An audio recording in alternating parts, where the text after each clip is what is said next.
Saturday. I just got home from a rehearsal. I am very tired.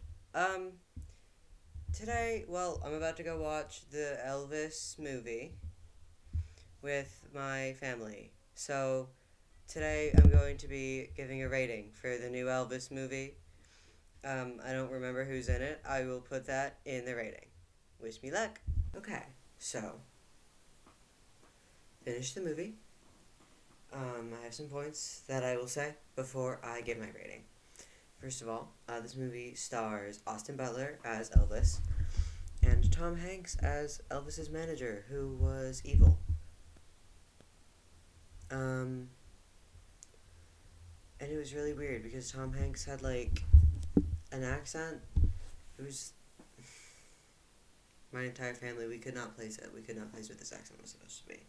And it was like, oh, he's not a citizen from any country, and I'm like, why is no one questioning it? He clearly has like a German accent, and everyone's like, you're American because you wear a straw hat.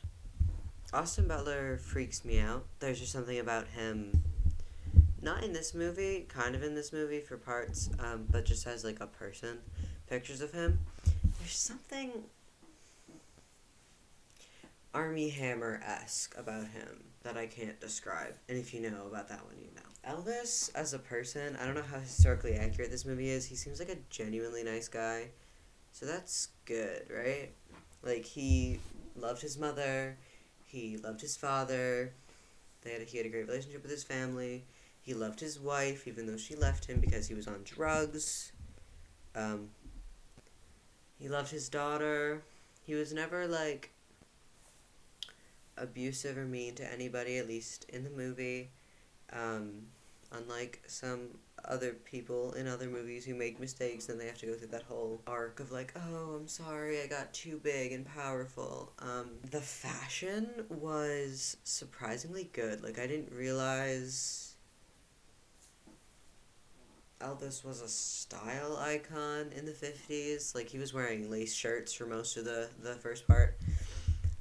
And there's just something about that. Like, okay, I'll describe this, and I'll probably do a separate video about what I'm going to call the Harry Styles effect. It's just because, like, Elvis from the 1950s, when he was pushing all those boundaries, has the same energy as Harry Styles does at this current moment.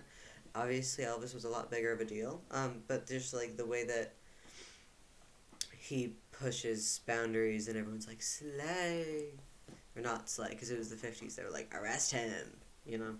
And women were like, and there was there's one little guy who's watching him, and he's like, you know, the face of gay realization where you're like,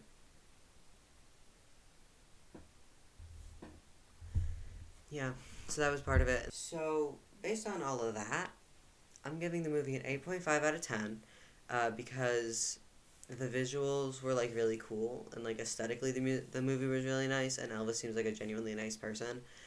The storyline was a bit confusing. Like, it started out very non-linear, and I kind of had no idea what was going on, and then there was quite a few bits in the movie where I couldn't tell who was talking, like, whether it was a voiceover or whether it was meant to be someone who was in the scene talking, and that's just not it for me. And also, do I like Elvis music?